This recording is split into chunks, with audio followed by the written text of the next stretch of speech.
Got dreams of being a professional podcaster, but have no idea what you're doing? This is impossible. That's about to change. A new kind of school. Welcome to the Pod School Podcast. Hello, welcome to the show. Today's question is from somebody who just put down their name as E. So, hello, E. I'm not sure what your name is. It could just be E, and if it is, fantastic. But thank you very much for the question. The question is, should you produce a transcript to publish with your episodes? The answer to this is a resounding yes. And I got to say that pre-AI, the reason for this was mostly SEO and accessibility. So one of the things that's so important is that your content is accessible. And that doesn't mean just for people who are hard of hearing and need to read the content, but also for people who just are like, I can't actually listen to this right now. I'd really like to read it. It's easier for me. So it's really important to make sure that your content is available to as many people as possible. So that's the first thing. The other thing was SEO, because obviously if you had a transcript of your episode there, it's able to pick up all of the words that you're saying. And if there's lots of keywords there, then fantastic. I always think if your content makes sense to do this, you should always create a blog post for your content and episodes anyway, because that can really help with SEO. And ideally, it's nice to see things laid out with headings and bullet points and in a way that's really readable as opposed to a big dump of text, even if Google's reading that text. Back in the days of pre-ChatGPT, I actually used to take my transcript and I would then use that as the base of my blog post. So I would go through and I would be reading it as I go, and I'm sort of rewriting it into blog post form. Now, moving away from the very important points of sort of accessibility and SEO, a massive reason to have a transcript is that you want to be utilizing AI tools to help you create content around your podcast. Everything that AI works on is text transcripts. So a transcript where you've sat down and spoken for 15, 20, 30, 40 minutes, whatever it is a rich source of information that you don't need to then go and start from scratch again. You've got it all there. You can feed it into ChatGPT and it can spit out everything that you need.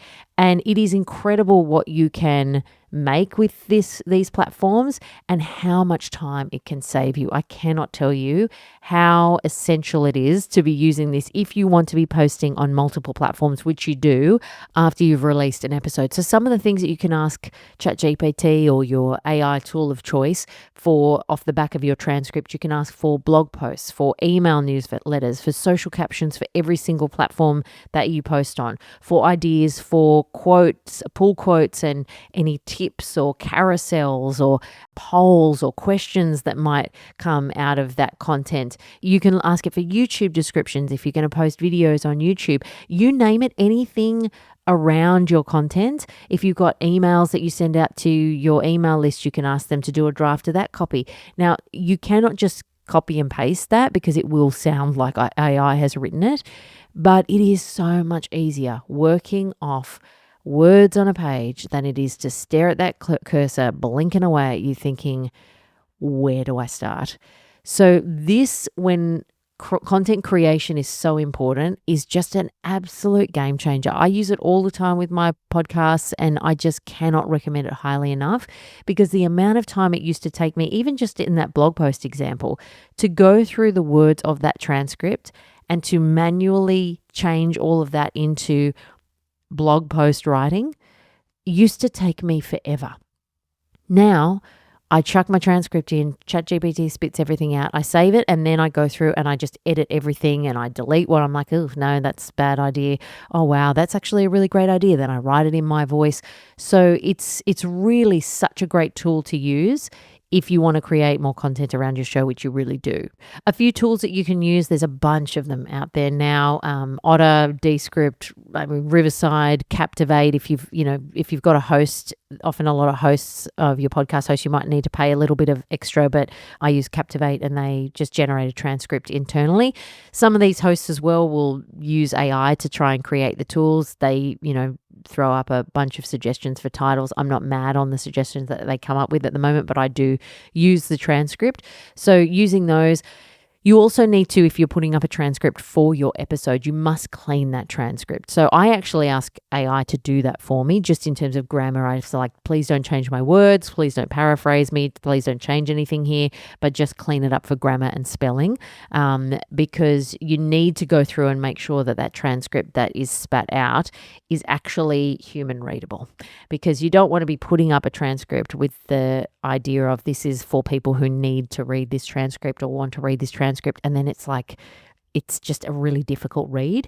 So you definitely want to be mindful of making sure that the transcript you're uploading is edited and that has had a read through, because otherwise it can really pump out some crap. Now that does take time, right? So that's another thing I used to have to do manually, or I would get my assistant to do manually. Now I get ChatGPT and I give it a bit of a scan, but it cleans up the transcript. Whereas previously it would, even little things like PodScore would always come in as two different words, or my website, they wouldn't put the .com.au on it. So I've just asked ChatGPT, like, when you're cleaning my transcripts, these are the common things that are wrong. Can you fix them? Even going through and sort of fixing those as well as the grammar and stuff, it can just save you a lot of time. So should you do a transcript? 100%. Better for your audience, better for accessibility, better for discoverability, better for workflow. A very, very, very useful thing to pull out of your episodes. It's not just about putting this up online so people can read it. It is now a piece of content that can work so hard for you, and it's really something that you should be utilizing if you are creating a podcast episode every week, because the content beast hungry. We got to be promoting our episodes all the time, and sometimes you just don't want to come up with those ideas yourself. So let ChatGPT do the hard work, and never take a holiday. Sometimes it does crap itself, I'll be honest. And I'm like, what is happening here? What are you doing? But you know what? Nothing's perfect. So you just got to move through that. So thank you so much for your question, E. And if you've got a question, just head to the description of the episode. You will also find there links to my online podcasting course, Pod School, and my equipment guide if you just want to find out, how do I set up a show and get recording? I want to do it now, or download that guide and you will have the answers. I'll see you next week. Thanks for listening. That's all for today.